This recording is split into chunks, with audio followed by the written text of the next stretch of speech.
RSPO established more than 20 years ago due to the escalating environmental and social issues like deforestation, forest fires, haze, and human rights.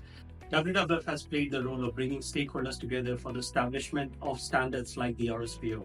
We bring all the stakeholders across the supply chain together to make sure that the principles and criteria are established and they are implemented in a strong manner.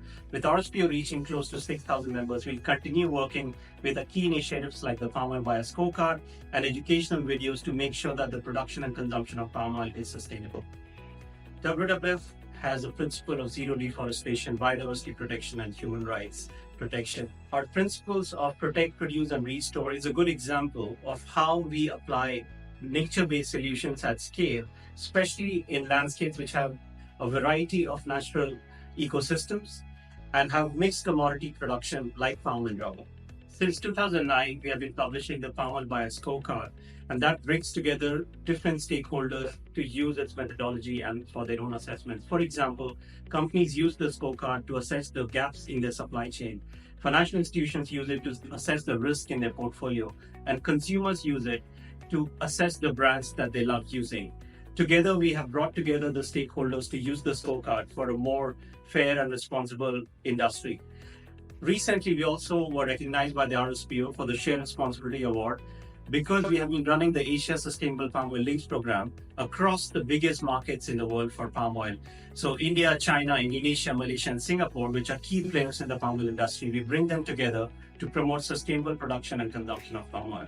RSPO has played a significant role over the years in not just setting the standards, but also ensuring that they're implemented at scale.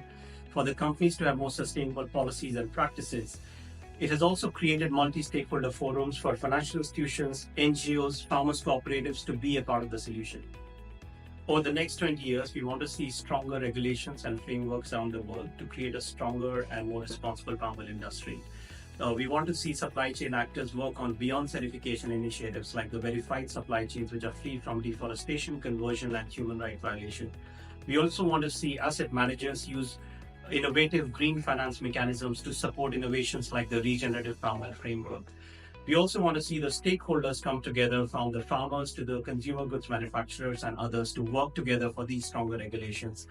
And very importantly for us is protecting landscapes and the natural habitats of iconic species like orangutans, tigers, and elephants so that they can thrive along with us. RSPO has made strides in the last 20 years. We want to see it continue evolving its standards and implement them in a strong manner, especially standards like traceability and expectations from regulations and laws like the EU deforestation law, and the UK and the US also have similar frameworks coming out.